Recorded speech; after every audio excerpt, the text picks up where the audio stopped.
Hey guys, this is Peak Tech Talk. My name is Adam Ma, I'm Jared Holcomb, and welcome.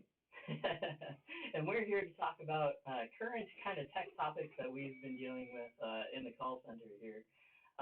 Basically, we're going to do a little bit of kind of what we think or a few topics that we've covered lately, um, or that we have kind of set for you. And then the later half, we're going to open it up for questions. So the first topic that I wanted to cover is routers and extenders and what works well. A lot of the times, customers are coming at us and are always saying, "Well, is it my router that's bad? Do I need an extender?" Um, what really is the question? What are your thoughts on that, Gary? Um, Routers and extenders, myself, I've actually come across an issue using routers and extenders. I've tried using them across my farm, and I've had a lot of challenge actually finding that perfect point in which they overlap enough that the device actually transitions well and communicates well with the remote or the satellite device that's giving you that secondary Wi-Fi signal. So it causes me a bit of issue. I've found more luck in just getting a stronger original Wi-Fi base that actually projects further. The Wi-Fi base I actually have in my house, it's D-Link 868L, I think it is. And that one actually has specific technology that when you go out further, it actually focuses the signal strength to that device because it's picking up that it's going further out of its normal range. So it focuses the antenna in that direction so that you actually get further reach with the Wi-Fi specifically for that device. Yeah, that's called beamforming, right? Yeah. So basically, he has that. We actually have our own kind of, not necessarily Peak branded, but we have what's called a Smart RG router, or Clear Access is the other name. It's kind of really, really cool for us in the fact that essentially if you have one of these, it gives us the opportunity to remote into the modem remotely. Remote into remotely. But that way we can actually change the passwords. We can kind of update whatever we need to. We can do your port forward. So other times, even especially today, people are getting more IP cameras for personal sake and security sake. And specifically for our routers, we need to have what's called port forwards if the service isn't essentially going out to your IP cameras to your personal devices that you're trying to look up on them. This is only one of them. We offer another one as well. It's called the SR. This is the SR360N. The other one is the SR505N. The 505 is a little bit more robust and has a few more options, but realistically they're one and the same. Now, in terms of Wi-Fi extenders, I know we kind of talked a little bit about it. What are your thoughts on them? Because I know you said that it's better to have one, like, kind of primo base station, but for Wi-Fi extenders, I mentioned myself, I haven't had the best of luck with them, but I'm also living on a farm, so getting the power and everything out and finding a good spot that's ample and finding the outlet that actually works with it is a bit of more of a challenge for me. For an average home, they'll probably work a little bit better because you're usually just trying to get the Wi-Fi within the home itself, not across the 6.5 acre property. So it's usually a little easier for most people because they can usually plug it in, run through the basic setup of which Wi-Fi you're connecting to, what's that SSID, and go from there. Every manufacturer is just a touch different, but generally they're pretty well the same. Yeah. ASUS, the brand name ASUS actually has a new technology, and I think Google actually released their new kind of their puck-shaped wireless router. Essentially, those have the newer technology that's built into it. So think of like an airport. If you're walking through the airport and you have your smartphone out and you're kind of trying to get your updates through the Wi-Fi network, pretty much wherever you go in the airport, you have wireless access. But there's no way in the world that one access point can cover the entire airport. No. So they have multiple access points that enable what's called handshaking, or a wireless pass-off, if you prefer, whichever one works. And basically, that enables us to freely roam. Like here on campus, at OSU campus, you can pretty much roam campus and still be connected all the time. So besides the wireless signal that's in the building, that's not very great. But beyond that, that's something that we're starting to see more in residential customer equipment now. Yeah. So anything else on that? Excuse me. I'd heard of the Google ones. I hadn't actually looked into them much, but I definitely do like that they're bringing more of that, what used to be more of that enterprise idea with the handshakes and stuff like that. Is usually you only used to find that in more real high-end, real expensive enterprise type technologies, but now they're starting to bring that down and trickle it down into residential and home technologies. Yeah, another thing to keep in mind is that why that this is happening is because the 2.4 gigahertz network right now is so crowded. Every one of us has at least, well, I think if I look at my home network, I have like 29 different devices connected to it. Half of those are 2.4 gigahertz networks on the wireless network, and maybe a handful of those are only on the 5 gigahertz network. Yeah. And if you haven't known, or if you don't know the difference, the 2.4 gigahertz network has been around for like some 10 years now or something like that. The 5 gigahertz network is more recent. It's a tighter bandwidth, so it allows your connection to be a little bit more secure. Well, not secure, but more robust, I guess. The downside of it, of course, is that the 5 gigahertz network is actually shorter. So if you're looking for range, stick to the 2.4. If you're looking for actual speed and connectivity, stick to the 5.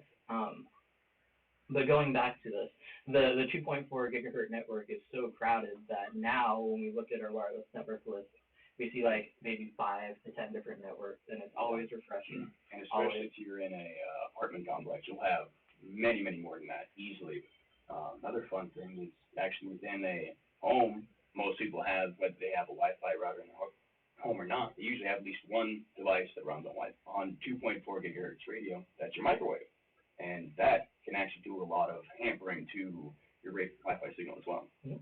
So what it comes down to is infrastructure. Infrastructure is always key, whether it's running a wireless access points, multiple within your home. We always want to do that by Ethernet cables because that's going to be our best connection, robust connection from point to point. Now, with the wireless extenders that are available, the small little plug-in units, what they're doing is that they're actually just capturing, or they're connecting to the existing wireless network, and then they're kind of rebroadcasting everything out beyond that. So I guess the key point to remember if you're using those is to make sure that when you're plugging those in, to make sure that it's actually in a really, really good reception area for your home itself. One way you can do that is doing like speed tests. You can go to fast.com and see what kind of download speeds you're getting if you don't do file transfers or anything like that. Obviously, if you're getting your full download speed, then that's pretty much what we want to see, and that's a good place to put it. However, if you're only seeing like maybe a megabit of download speed where your download speed is supposed to be 16, and you know that you're getting 16 on other devices, you want to kind of reevaluate your situation and kind of look for a better position within your home. Yeah, there's a good app that I've actually used within my house to use to check how strong the Wi-Fi is. It's called Wi-Fi Analyzer. I think it's available on iOS and Android, and it'll show me all the Wi-Fi strength and everything in the area. Sometimes it's a little bit, oh God, there's so much here, but if you can find your network, you can walk around your home with that device without having to do a bunch of interaction speed tests, waiting, and awesome. You can just walk around the home and see where the signal is. Another good thing to keep in mind when placing your Wi-Fi is always to think about where you're placing it, which part of the home is important to get it in. Do you need it in the garage, or do you need it in the office more? Move it more that way. Don't put it right next to large metal filing cabinets, or right behind the TV, or right next to the computer tower if your computer tower is made out of mostly metal, because metal will deflect the signal, and it'll cause it to not get behind that device easily. Yeah, for sure. For sure. Walls are always something that are that's we don't really think about it because realistically they're hollow. But even those few sheets of drywall can hinder the connection. Let's see what we got. Oh, we got smart devices. Okay. Um, so, So is this meaning smart devices how they connect, or what they're connecting to, or All of the above. all of the above? Okay. So smart devices. We all have cell phones, right? I've got mine right here. It's on silent, thankfully. But yes, smart devices are a great fun thing. Myself, I've got no cell signal out of my home, so I actually run everything I do through the internet, phone calls, text messages, everything. So the internet is very connectivity pertinent for me because I'm very much reliant on that to be able to get the outside world. I don't have any cell signal. Yeah. A lot of people will supplement with a small micro tower for their home to be able to supplement the cell signal, but those are a little bit outside of the smart devices. More things that we're thinking about are usually smart TVs, Roku's, Apple TVs, and Google Chromecast. Yep. I was actually gonna just open it up to other devices as well.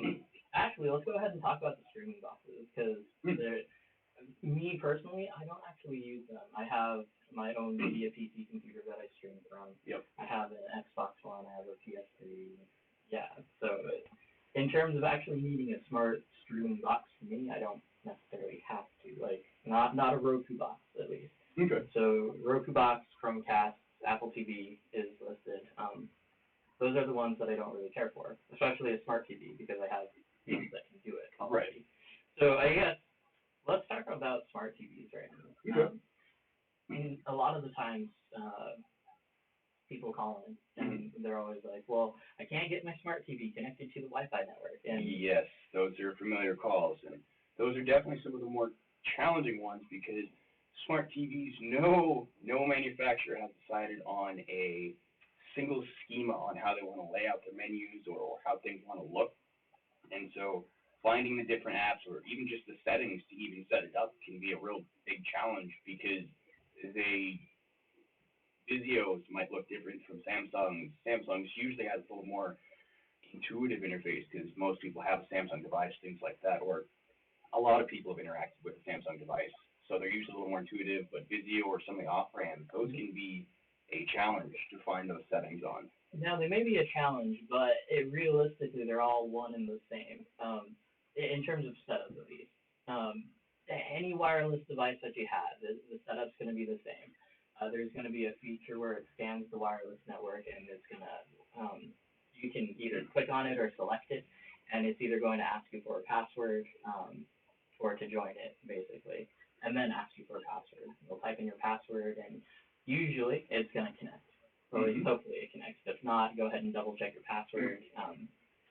Make sure that you're typing it in correctly. Because I know, like, on the PlayStation, you have to use the controller. Oh, yeah. On my Vizio TV, I actually have a keyboard that's on the back side of the remote. So it makes everything pretty easy, but yeah, it's different things call for different measures. PlayStation, well, no. So PlayStation is the remote, Xbox is the remote, or the controller. Yeah. Yeah. So even my Smart Fit thing, Gear 2 thing, not a smartwatch, it's just a fitness tracker. So it does the same thing. It can connect wirelessly, except the problem is that to type in the password, they're like maybe half a centimeter big in terms of the actual font. That is, so it sucks. Some precision you'll need for that one. Yeah, right. Okay. So smart devices. The other thing I wanted to bring up about smart devices is kind of about your own ecosystem that you have. Definitely. So Roku is kind of standalone. Chromecast is kind of standalone in the fact that it features streaming like YouTube videos and whatnot. Apple TV is more of a, you can have it, but you're gonna definitely be using iTunes for it to make it work. If not, then it's kind of like well, then why? However, I think you can still get like all the standard. Yeah, I think you can get all the standard streaming apps on Apple TV. I've never personally actually interacted with one, but I've definitely helped a couple customers before with Apple TV and trying to find the right things and the apps. I do believe you can get all the standard Netflix, Hulu, and the rest of the big streaming apps on there. Right. Speaking of streaming, not to plug or anything, but let's see, the rebranding. The Grand Tour just aired yesterday night. Oh, I heard about that. I haven't actually watched that one yet. I need to go and watch that one. Right, Jeremy Clarkson is back on TV. Yeah. Yep. For anyone who may not know, if I'm correct, that's the rebranding of the old Top Gear. Yep. Yep. And it's three British dudes that are absolutely hilarious and mean to each other in a good way. Yep. But it's a lot of funny. Right, he got fired for being him. Anyways, okay, moving on. So really quickly here, antivirus is a popular topic as well. Here at Peak, we actually just brought in a new product that we have. We call it Tech Home. There's 3 different tiers that are involved in it. One's the basic, one's the, I think it's plus, and then the other one is support. Yeah, that sounds right. Yep. Now, realistically, the support option is actually the most beneficial for us. It's $15 a month, or $14.99. But not only does it include a antivirus, it also includes cloud storage and a password keeper. Beyond all of that, you have 24-hour tech support for your printer needs, for your other devices that need connecting, but we don't necessarily support it. So keep that in mind. That's something that we always want to keep in the back of our head. Yeah. Now, speaking of antivirus, is it really worth it to you? Myself, I've gone through the gauntlet of using all the different freewares and paid for even a couple of them. Myself, I found I've used Windows Defender fairly well, and it's done me good. At the same time, I'm using a little bit of knowledge myself of which sites look fishy, which sites definitely I shouldn't be visiting, and which ones are probably going to give me a problem with antivirus and things like that. Downloading software, there's the 7 different download buttons, being sure to find the right one. It can always be a trick, but I've used Windows Defender without a problem myself, but that does come with a little bit of background, being able to recognize, being familiar with those kind of schemes online.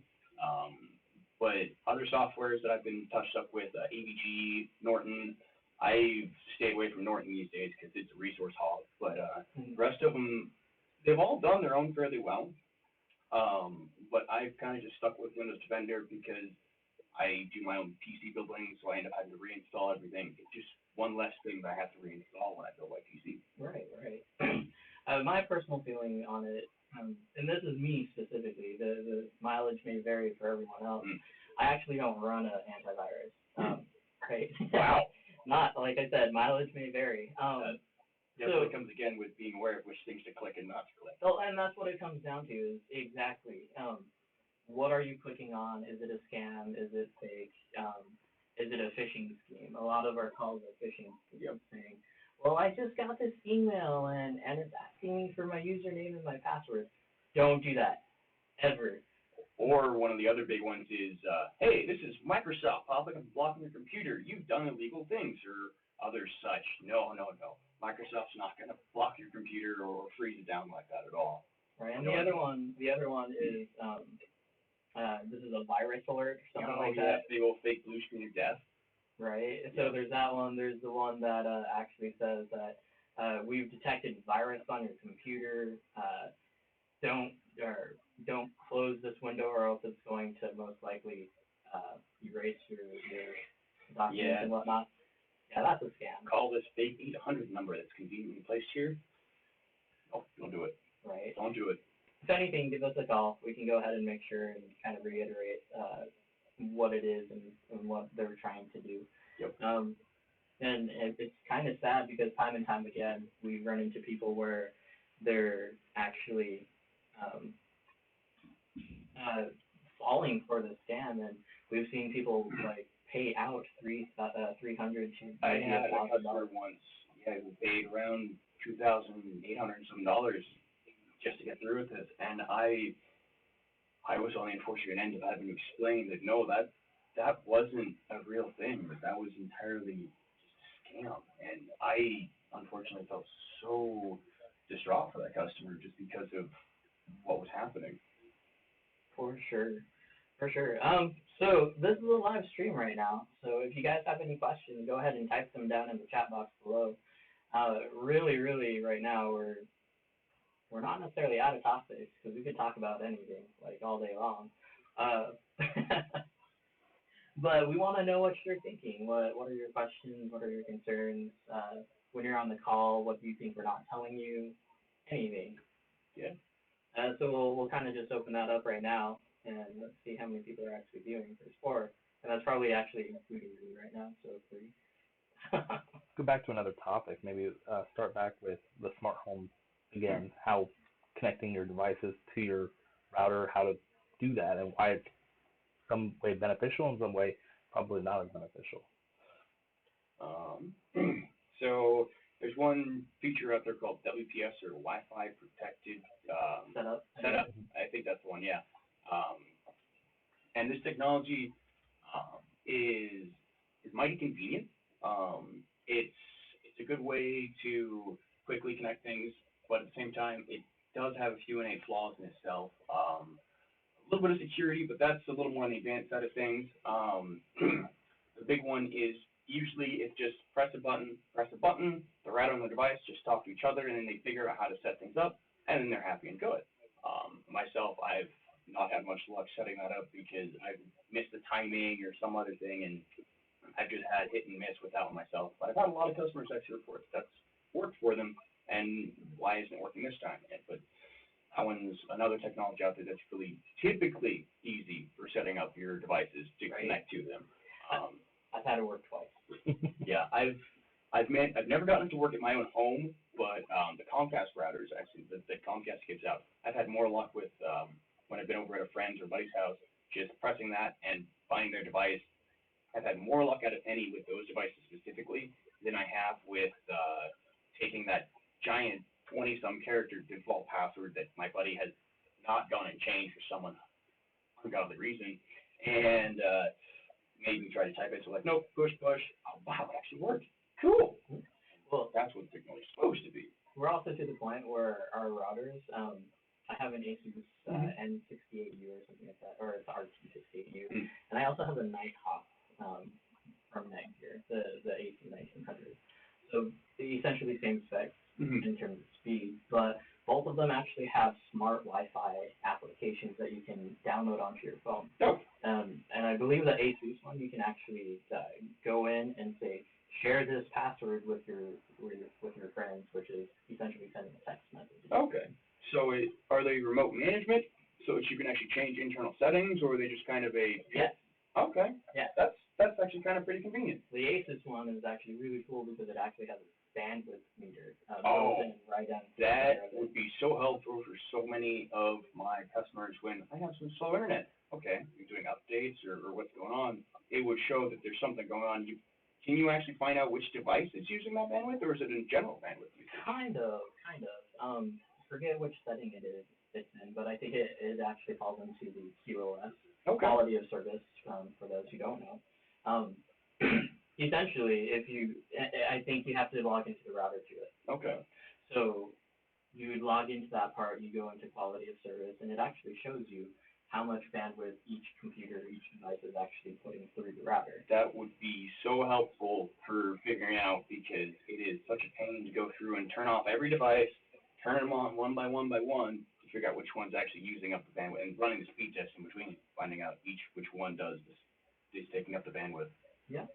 I mean, it's kind of what we do here, at least for our Pioneer customers. For our Pioneer customers, we have a set of tools that we can actually log into our routers and see how much bandwidth is actually going directly to our customers. That way, we can actually tell if there's anything downloading in the background. Yeah. I've had updates and stuff like that going before, and I actually had to call in one time, and I was having a big upload happen because I checked all of my downloads and updates and everything, and one time I called in and they're like, I don't know what it is, but I can see something's uploading. I'm like, oh, and it rang a bell, but I had file backups going. So I went and turned off those, and lo and behold, all of my internet was back. Right. Okay, you guys. Well, it sounds like. Any final reminder? Final reminders. What we talked about? Final reminders, things, Wi-Fi, especially if you're trying to set that up, don't set it next to big metal cabinets, big thick walls, or right behind other kind of radio devices, like say your microwave, or sometimes even cordless phones can actually interfere with it as well. Other than that, keep in mind, let's see, wireless hotspots or access points. Mm-hmm. They're good. Just make sure that you put them in the right place. Um, antivirus. Antivirus. They're useful, and how I explained it to one of my friends the other day is that if you have your computer for an extended amount of time and you don't plan on installing Windows, that's when they're helpful for you, because then that's system upkeep usually. Again, if you have any questions, comments, like this video, I guess, if you want to plug it. Yeah. Give us your comments, thoughts, and opinions. This is